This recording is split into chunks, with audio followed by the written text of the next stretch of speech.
adlaw kanyong tanan nga nagpaminaw karon ning tulumanon kini ang akong suliran.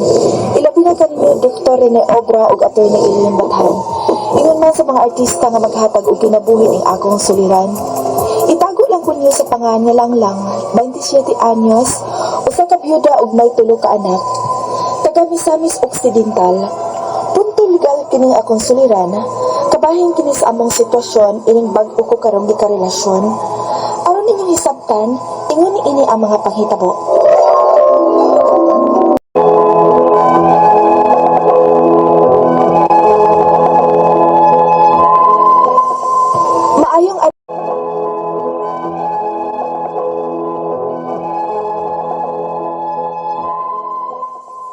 Maayong adlaw kanyong tanan nga nagpaminaw karon ning tulumanon kini ang akong